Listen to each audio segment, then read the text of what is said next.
Right now, the National Weather Desk. Oh my gosh. Oh my goodness. A tornado outbreak struck Oklahoma last night, leaving a trail of damage. Our team is on the ground with the latest information. I'm just standing amongst a bunch of debris. Here is the shingle from this house right here. And we're tracking the threat of more severe storms in the nation's heartland right through the weekend and into next week.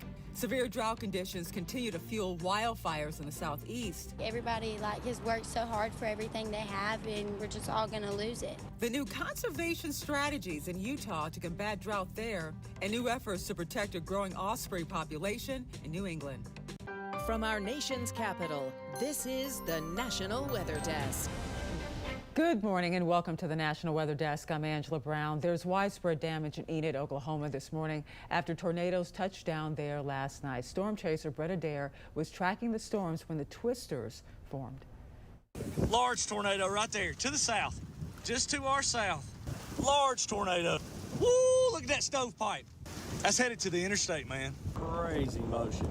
Enid resident Kurt Young was also watching as the twister formed in his neighborhood. He shot these dramatic images from his home, and even as the twister was still spinning in front of him, he went out to check out the damage.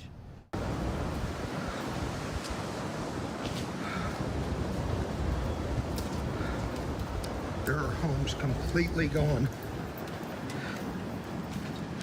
Oh my gosh. Oh my goodness. Oh, dear God. A truly terrible scene there in Enid as the sun rose this morning. We're getting a better understanding of just how much damage there is out there. Paige Taylor's in Enid right now looking at the aftermath. When you look on the ground, there's debris, insulation everywhere. But if you take a look this way, I think this was probably a house you can see completely destroyed. There are some cars there. There's a car there that doesn't seem to be damaged, but then there is like an ATV next to it that does look significantly damaged. If you see, there is just metal all in these trees. These trees are snapped in half like they were twigs. Downed power lines everywhere. So if you are out today surveying damage, you want to be very careful of where you're walking, where you're stepping, where you're parking, because there are down power lines everywhere.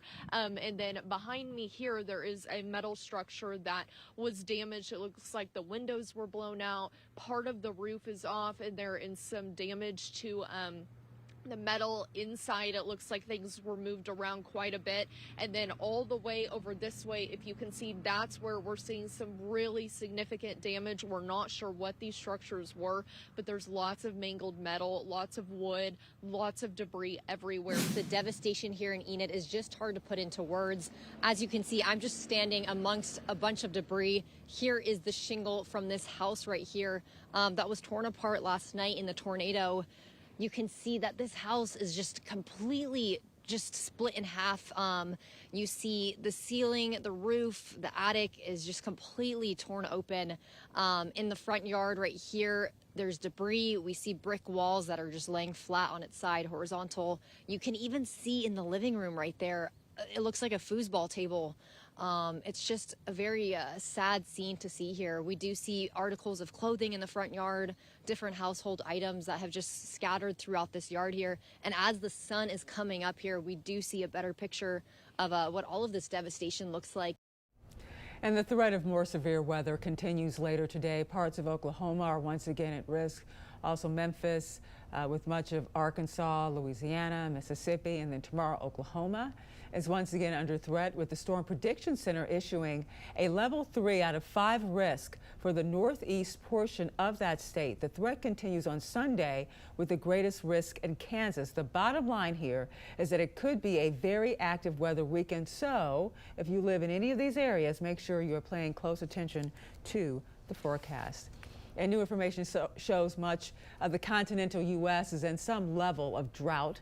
The U.S. Drought Monitor says nearly 63% of the country is impacted, with nearly 20% living with the worst drought conditions. It is believed to be the largest drought on record for the spring. There's still some good news here. Heavy rain this past week improved conditions a bit in south central Texas, western Tennessee, and also Mississippi. Those dry conditions are helping fuel wildfires in the southeast, including Georgia and also Florida. Dozens of homes are destroyed, the flames burning tens of thousands of acres. Firefighters are struggling, though, to contain those flames.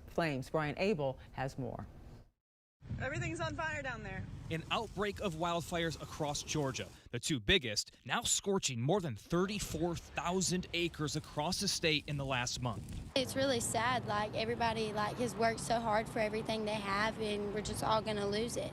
It just doesn't feel real. Dramatic images like this along Highway 82 prompting Georgia's governor to declare a state of emergency for more than half of the counties in the state. In these type conditions, which is as severe as we've ever faced, any kind of spark, wind blowing embers can start new fires as much as a mile away. Some of the worst devastation in Brantley County. But yeah, all their stuff's gone. Apocalyptic scenes as the fire here has destroyed more than 50 homes and thousands of structures. My house is gone. The flames moving so fast, some families having little time to evacuate. It wasn't panic until we seen the fire over the tree line. I mean, it changed in a matter of 20 minutes. Roughly 1,000 more homes still in danger with this fire alone, only about 15% contained by Thursday afternoon. Fire officials warning people in the state to exercise caution. The widespread wildfires fueled by a historic drought. Firefighters not expected to get any help from Mother Nature until significant rain returns, forecasted for next week. Dry conditions in North Carolina are also affecting farmers and agriculture. Soon, wildlife will be in the drought's crosshairs. So what will happen if the drought persists? Maya Cruz spoke to a wildlife biologist to find out. We might get calls of, from people with alligators traveling through their yards, traveling from one place to another. It's not every day you spot a 14-foot-long lethal reptile in your backyard. But district wildlife biologist Chris Kent says due to the record low rainfall, the rare sighting could increase. They're traveling to go find a water body that they can get in. It kind of is coinciding with alligator mating season, which is right now. Kent warns that feeding alligators is against the law and warns that doing so could train the alligator to approach humans, which can be very dangerous. If the dry spell continues, Kent says it will have a direct impact on mammals. If the drought were to continue and be considered a very extreme drought, it could limit on the landscape natural food sources like berries, and that may encourage animals to go looking elsewhere for food. While fires taxing some parts of the country, it was frost causing trouble in parts of Virginia. Gabby Womack reports from Charlottesville. And we were just watching and hoping and praying that our vines would survive. That hope didn't hold. After hours of below freezing temperatures overnight, these vines didn't make it. It's, Mother Nature, you have to accept. She gives, she takes. Sue Albrecht owns Rosalind Farms and Vineyard. Now she and her team are walking the rows, figuring out what's salvageable. It's, heartbreaking a little bit to see that, you put a lot of work and get ready for the season. Franz Ventra, the winery's consultant, says the loss is personal, but not everything is gone. Some vines, shielded by trees, made it through. These trees actually protected a substantial portion of the vines, so go trees. Both say it's about assessing what survived and what that means for the season ahead. Even with this setback, they're not giving up. On the long run, we'll be okay. The vines are going to rebound, they're going to grow back. Their next step is rebuilding and looking ahead to what's still possible. So our wine is very high quality and popular, and this freeze isn't able to change any of that. It's more than a job, it's also a passion. Yes. And so it's very rewarding. A fourth tornado is now confirmed in California from Tuesday's storms. The National Weather Service says a tornado hit around 6:30. Those 4 tornadoes ties the record for the most tornadoes in one day across the state's Central Valley. As you can see from the video, the tornado hit a business and damaged tables and chairs, the metal roofing, and parts of a storefront as well. And coming up on the National Weather Desk, we'll get an inside look at the life of a storm chaser, and we'll look at why clam populations are declining on the coast of Maine.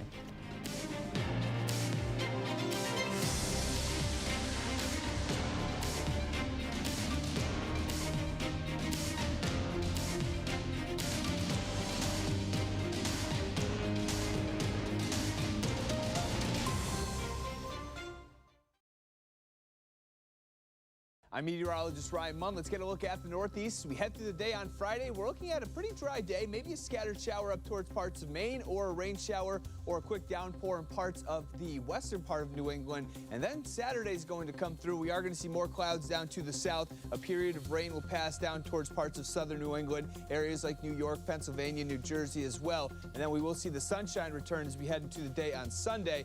High temperatures today topping out in the 50s and 60s.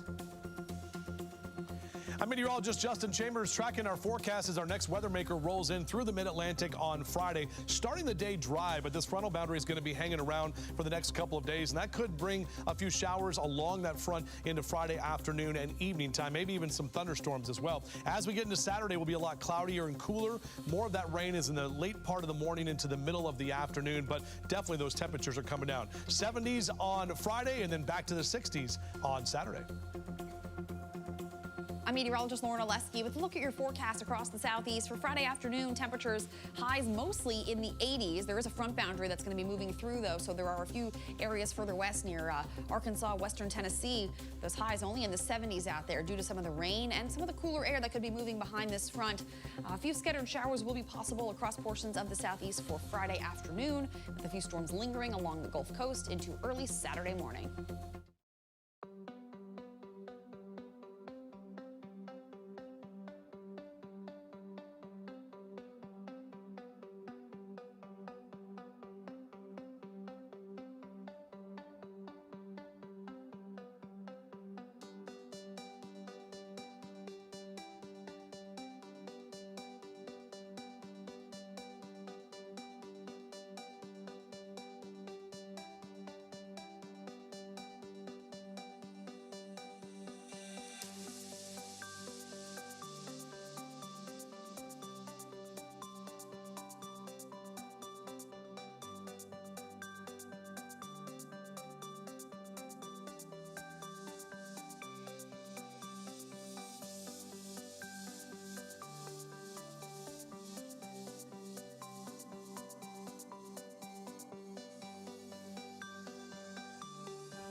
Weather Window, presented by the National Weather Desk. Skies over Utah were busy Wednesday evening and early Thursday morning. A look at stormy skies over Salt Lake City. That's Wednesday evening.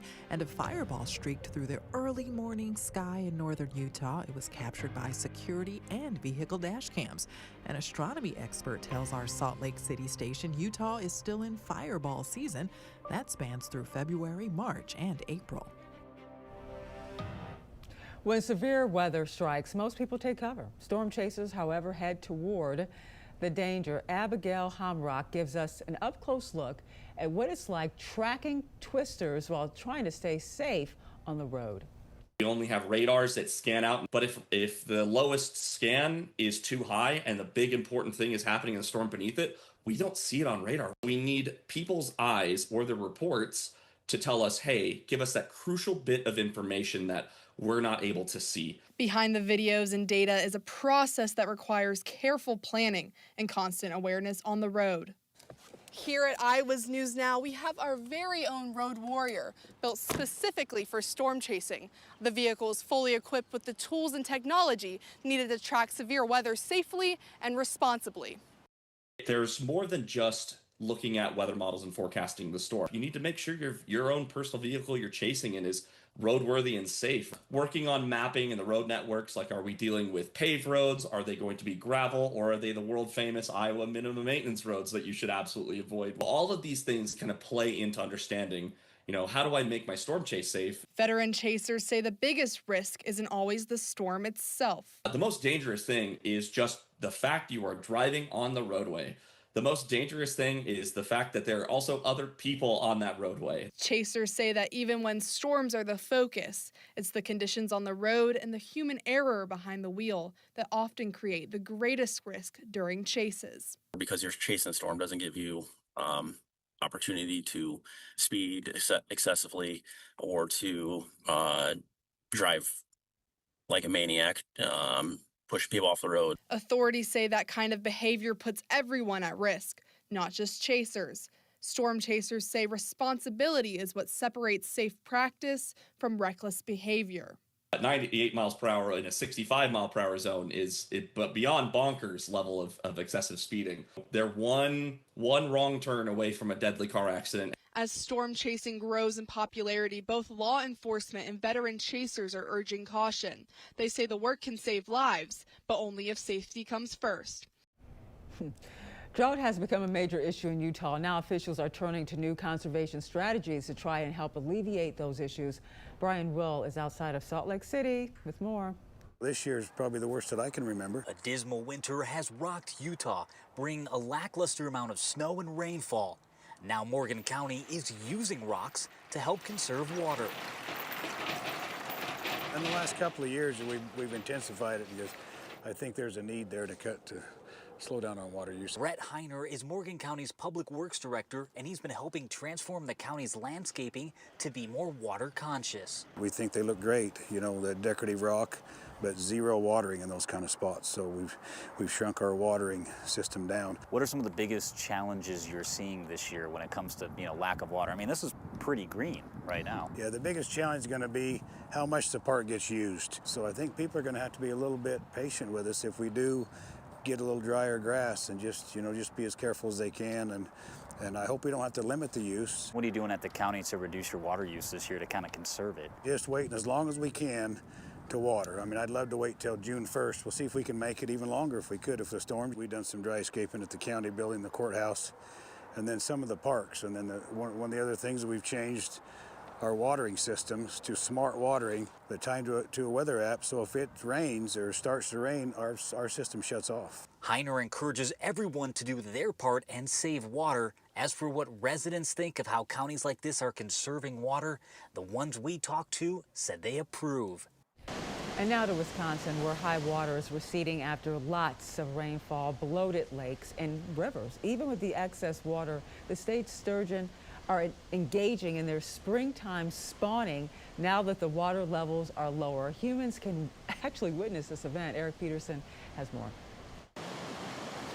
The water levels finally receded enough to actually access the walking platform on Shawano, but when we were here days ago, it was probably 3 or 4 feet underwater. DNR sturgeon biologist Margaret Stadig says it's been a tough season. With the high water, we couldn't access any of our other spawning sites, trying to give emergency crews the chance to do what they need to do as well as respect the people who are struggling down at New London and Chiacton. Warning signs were up Tuesday morning at Sturgeon Park near the Shawano Dam. Some traveled from out of town to check out the prehistoric fish. Keith Peterson is from Gillett. It's just a trip we usually make once a year to see the sturgeon. Usually the grandkids along, but she's in school, so we'll probably come back this weekend. Cody Owen lives in Shawano. The last couple days, it's been good for conditions. Last week, we had some of the biggest floods we've had in a long time, so it's kind of nice to see it residing and the fish being able to get back to where they need to be.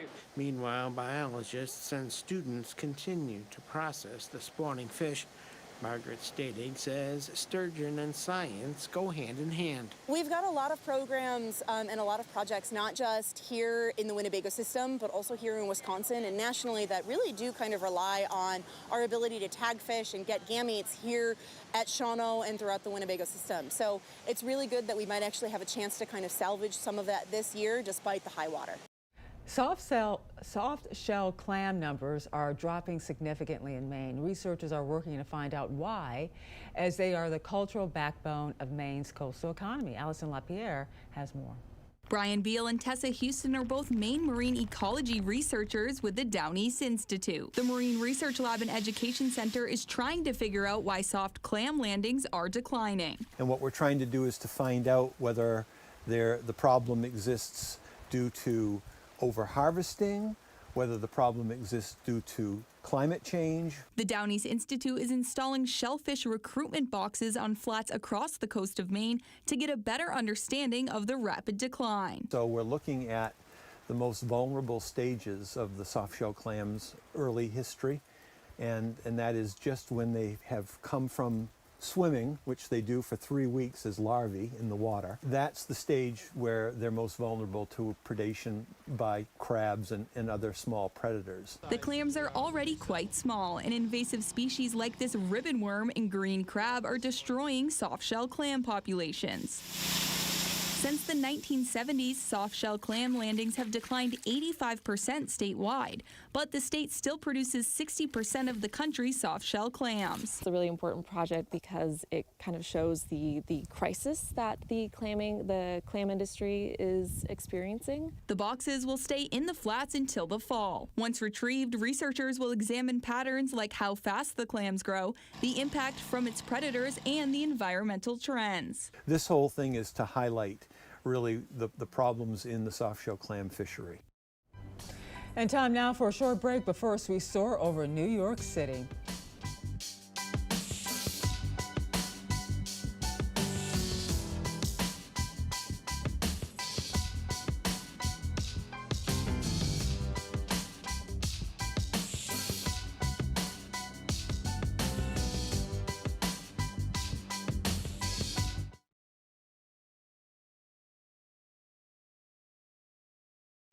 Good Friday morning, everyone. I'm meteorologist Andrew Buck-Michael. That cold front pushing its way across the Great Lakes in the Ohio Valley today. And by tomorrow, it should be out of here. So cooler temperatures kind of moving in, at least comfortable temperatures as we head into your Saturday and also for your Sunday. But we do have some rain starting to move its way back into the western plains here on Sunday. And that'll continue moving its way closer to the Great Lakes early next week. Good morning, I'm meteorologist Alex Garcia. Here's a look at your regional weather. We're waking up this morning a little cool in the Amarillo area at about 47 degrees. Compare that to 76 warm and humid down into Brownsville. We're going to be watching cold air dive in and run into some moisture. That could mean some pretty strong thunderstorms, some of them severe back up toward Louisiana and into Arkansas. Otherwise, going to be a pretty warm, humid day with some rain-cooled regions. I'm meteorologist Alex Garcia, and that's a look at your regional weather. I'm George Waldenberger. Here's your forecast for the western United States. As the desert Southwest heats up, we clear out in places like Portland and Seattle. Still cold, though, in parts of Wyoming. That's where the snow will taper from Yellowstone up toward Butte and Bozeman. It's also quite gusty in these spots. That ongoing wildfire danger continues across the state of New Mexico, and we'll have a little rain over Northern California. That's a scene from out here.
You are watching the National Weather Desk.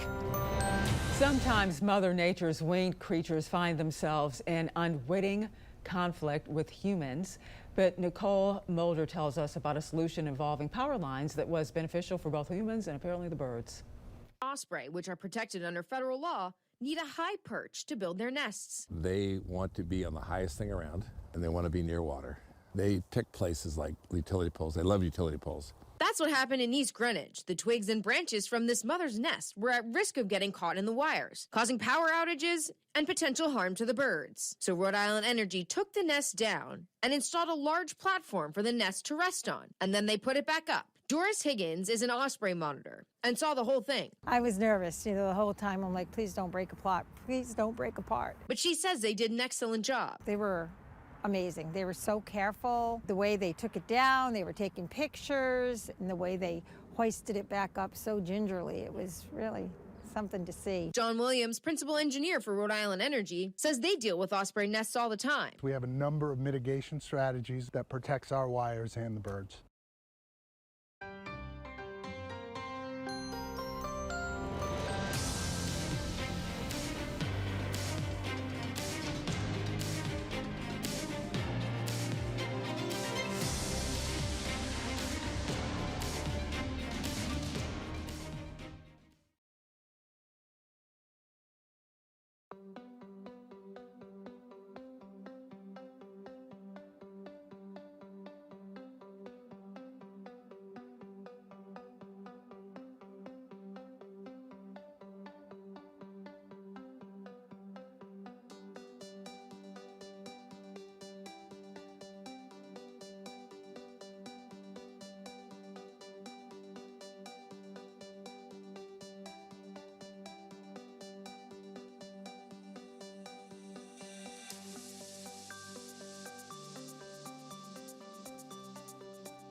And thank you so much for joining us. I'm Angela Brown. Make it a great day. Have a great weekend. I'll see you right back here tomorrow.